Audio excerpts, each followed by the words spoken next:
Hola y bienvenidos. Hoy vamos a sumergirnos en uno de los relatos más fundamentales y, admitámoslo, más polémicos de la cultura occidental, la historia de Adán y Eva en el Génesis. Uf, vaya tema. Vaya tema, sí. Tenemos como guía el libro de John H. Walton, El mundo perdido de Adán y Eva. Y nuestra misión es pues un auténtico viaje en el tiempo. Vamos a intentar leer este texto no con nuestros ojos del siglo XXI, llenos de debates sobre ciencia y evolución, Claro. sino a través de la perspectiva de su audiencia original, en el antiguo Oriente Próximo. Y aviso, hay algunos giros que podrían cambiar las reglas del juego. Es que ese es el punto de partida de todo. Walton propone que para entender el Génesis, primero tenemos que aceptar que no fue escrito para nosotros. ¿Cómo que no? Fue escrito para nosotros, para que lo leyéramos, pero no fue escrito a nosotros.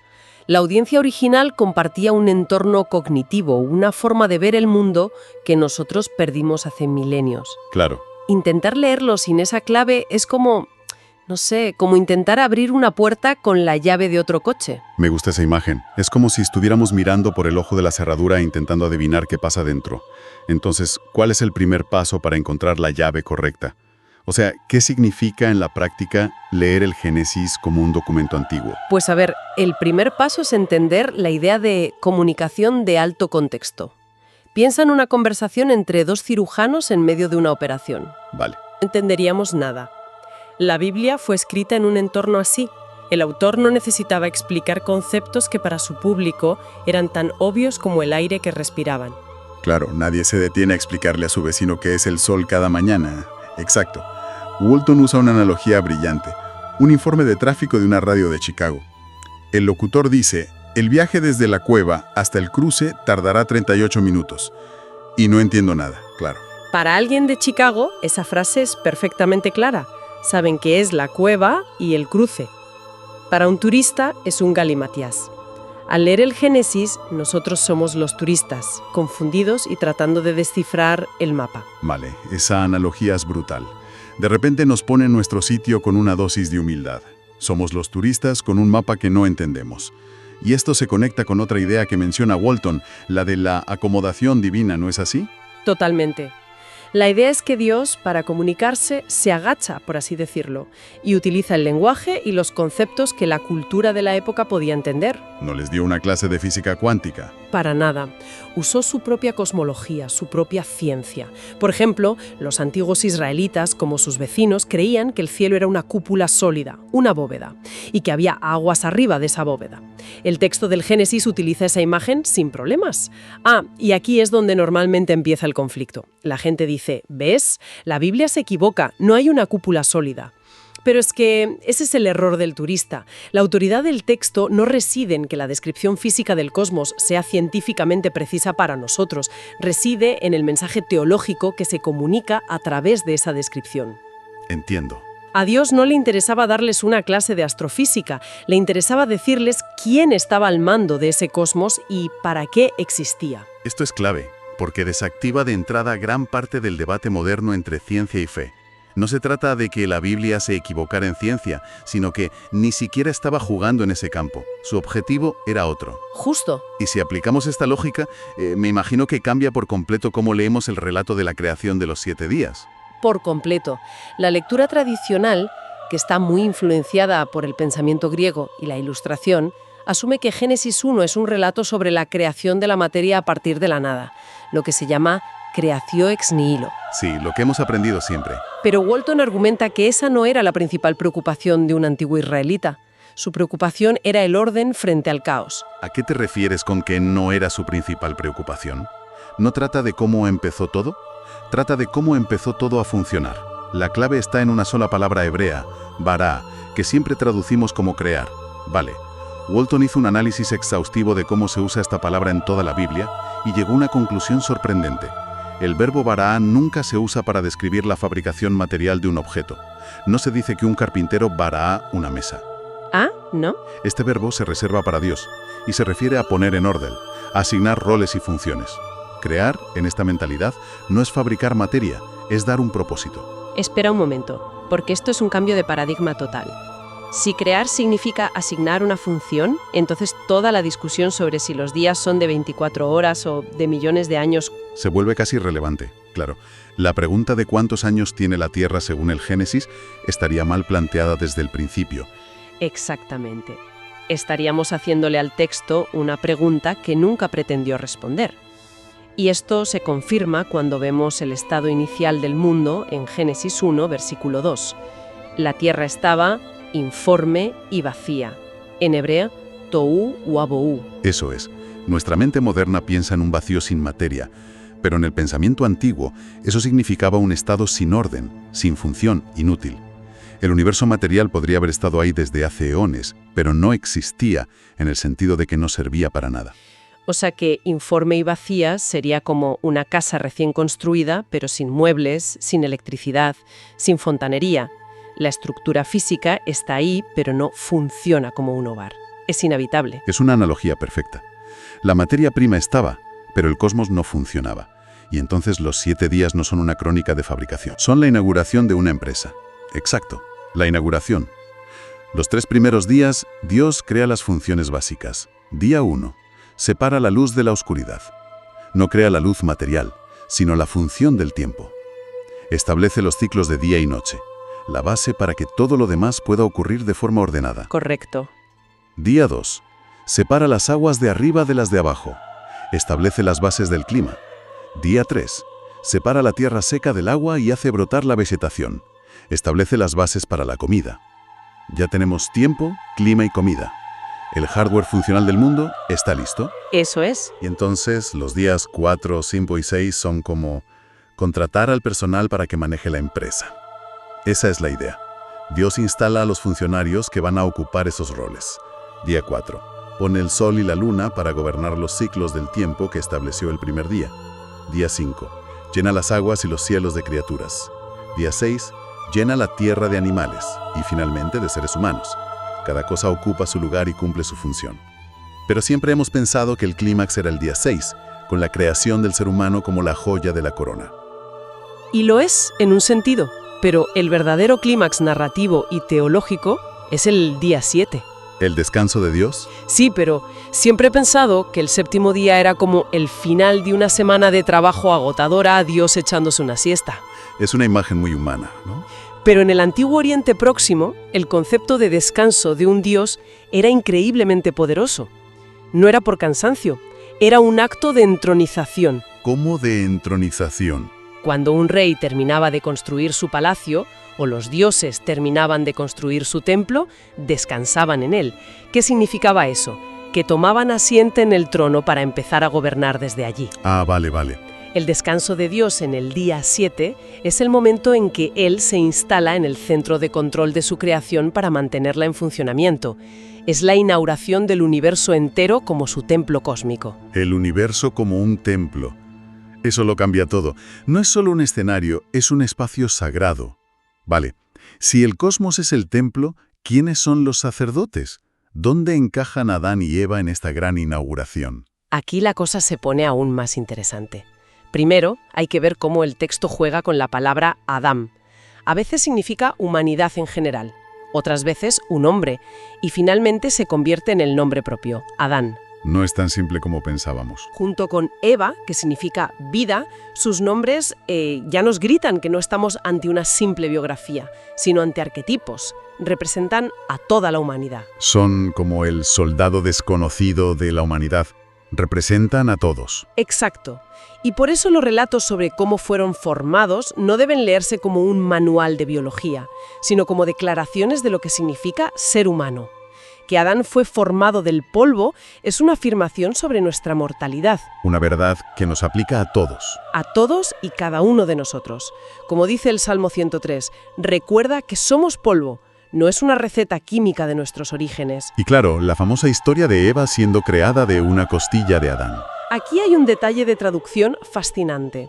La palabra hebrea, que se traduce como costilla, selá, se usa en muchas otras partes de la Biblia. Sí. Pero casi nunca significa costilla. De hecho, su uso más común es para referirse a un lado de un edificio, especialmente del Templo de Salomón. ¿Me estás diciendo que Eva fue construida del lado de Adán, no de una costilla? La imagen es mucho más arquitectónica y profunda. La idea no es una cirugía literal, sino que Dios toma un lado entero de Adán para formar a Eva.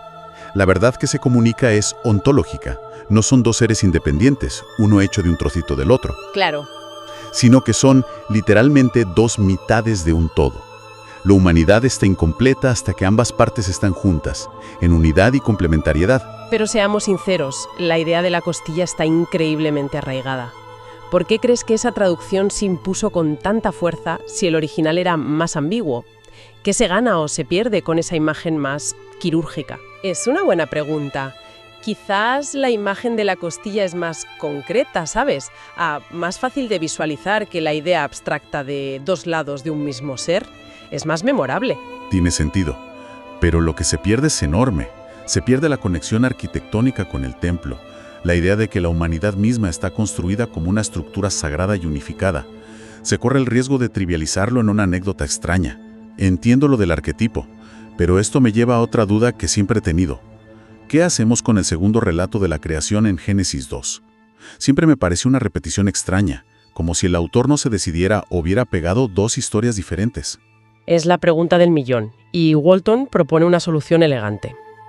Génesis 2 no es una repetición, es una secuela. Una secuela. Sí.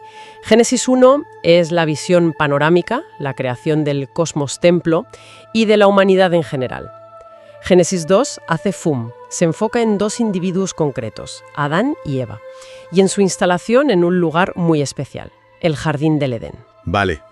Si el cosmos es el templo, el Edén es el santo de los santos, el epicentro de la presencia de Dios.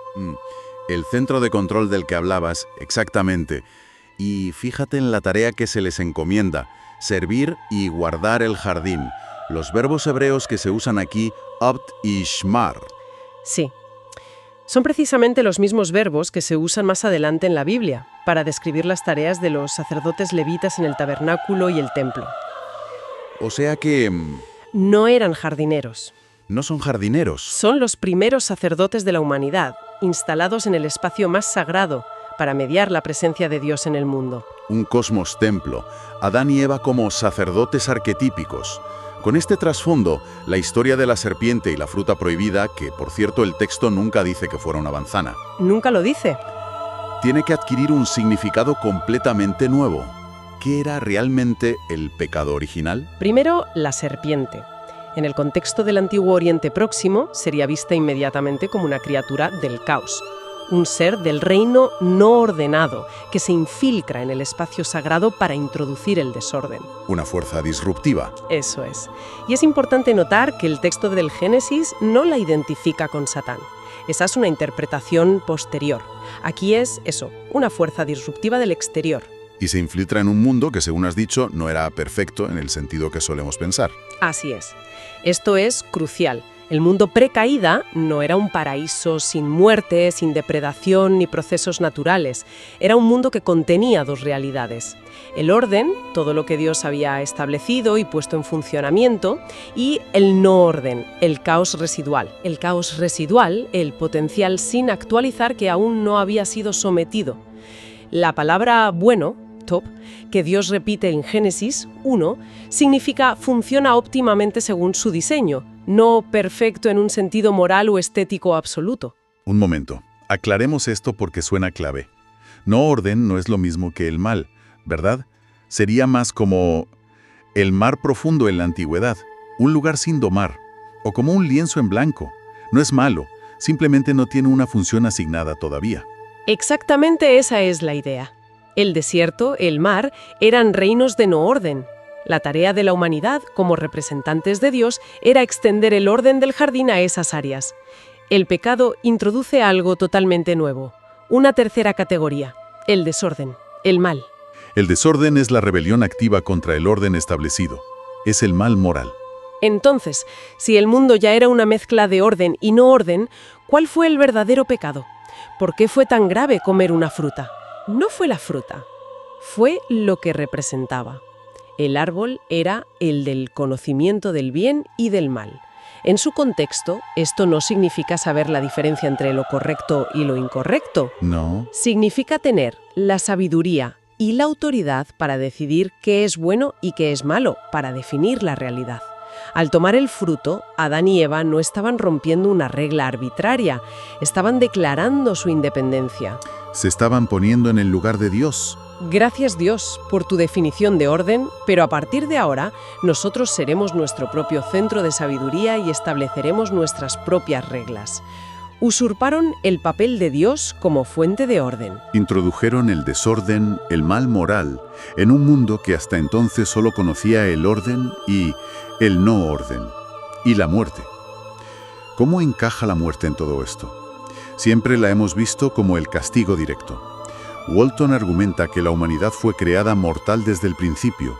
El texto es claro: polvo eres y al polvo volverás. Nuestra naturaleza es finita.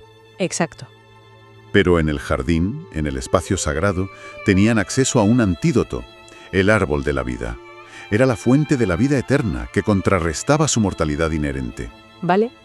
Al ser expulsados del jardín por su rebelión, perdieron el acceso a ese antídoto. La muerte no fue un castigo mágico e instantáneo, sino la consecuencia natural e inevitable de separarse de la fuente de la vida. Su destino mortal se selló. Es una perspectiva que realmente lo cambia todo.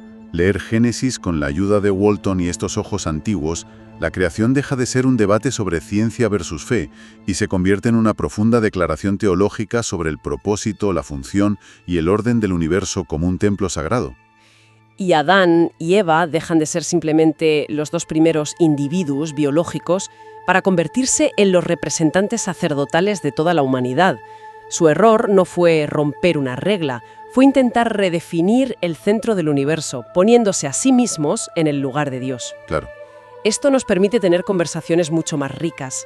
El debate ya no es sobre si el Génesis contradice a Darwin, sino sobre qué nos dice acerca del propósito humano y nuestra relación con el cosmos y su creador. Nos deja con una idea poderosa para reflexionar. Si el papel inicial de la humanidad, representado por estos arquetipos sacerdotales, era cuidar y expandir el espacio sagrado, mediar la presencia de Dios y llevar orden al no orden, ¿qué podría decir eso sobre la vocación humana hoy en día? Es una gran pregunta. Quizás la historia no trata solo de ser salvados de un mundo roto, sino de ser llamados a recuperar esa vocación original, ser agentes activos de orden, propósito y cuidado en un mundo que sigue profundamente marcado por el caos y el desorden que nosotros mismos introdujimos.